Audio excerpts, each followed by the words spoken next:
Hi everyone, and welcome to Wales English, the Inside Scoop. Today's Inside Scoop is working for a Chinese company.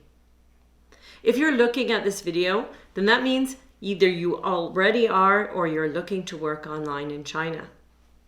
The first thing I want to tell you is that if you get hired and you're working in China, you are not working for a North American company or a European company or a native English-speaking country.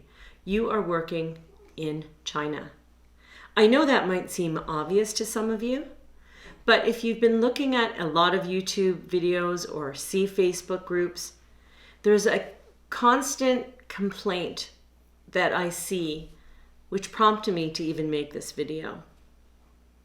You're not going to be getting the same expectations from your employer in China that you would if you're working at home. Why? Because it's China. China has their own way of doing things, and you are working for them. Rather than criticize the way they teach or the way they run their company, just keep in mind, what are the expectations? Know your company, know your contract, know what are the penalties, if that's what they call them, and know how to get around making sure it doesn't happen.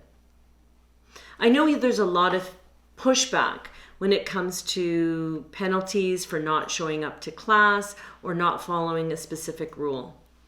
Be mindful that they're hiring thousands of teachers who live all over the world. If you are an employer and you have a teacher in northern Saskatchewan, Canada, but the student is in China, how are you going to make sure that that teacher shows up, but to enforce a penalty? This is the biggest complaint that I'll see, but I sometimes don't understand it. There's expectations for the company to be understanding and know that things happen. And yes, they do. But if it's within your control, or there's a way that you can prove that there was a reason that was reasonable that you did not get to class, and you can prove it with a screenshot, a newspaper report, there was a hurricane coming in or power went out, you couldn't get to class, and you let them know in ample time, they're going to understand. But a perfect example is I read that someone was docked $400 because they slept through their alarm and missed 4 classes, and each class had a $100 penalty. And all I thought was, here's China trying to explain to 8 parents who had 2 students in each class, whose parents showed up and the students showed up and there was no teacher in the classroom. And that makes the company look bad. And so if you sleep through your alarm, you have to own it. If it's beyond your control, then that's another story. So know your contract, know what the penalties are. Be careful what you're reading out there on Facebook, because everyone's story is unique. Anyone who's complaining, there's going to be a reason behind it. So take everything with a grain of salt. On that same note, be careful about what you write on social media. Everyone in China will read it.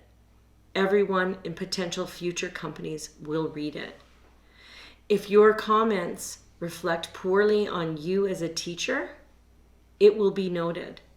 If you're reflecting comments that are going to look bad on the company, it will be noted. So just be mindful of what you're saying and how you're saying it. In my opinion, for me, what's the most important thing is for me to keep my students. I love my students. I love my teaching. If you tell me this is how you want me to teach, it's not going to be my place to say, I don't believe that's the right way. You tell me what to do and I'll do it because you're paying my salary to do it for you. If you come in open and receptive to understanding that you're working in a country that you may not understand, you might not agree with, but you accept that, that's what's going to make you successful. So try to avoid the negativity. Try to go for the positivity, because I wouldn't have this job working online if it wasn't for these opportunities I've been given by these companies that I've worked for. And they've changed my life. I love waking up at the crack, or sometimes even earlier than the crack of dawn, just to teach my students.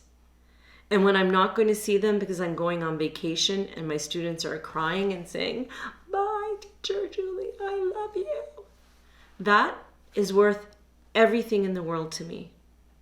So my advice to you is know what you're getting into.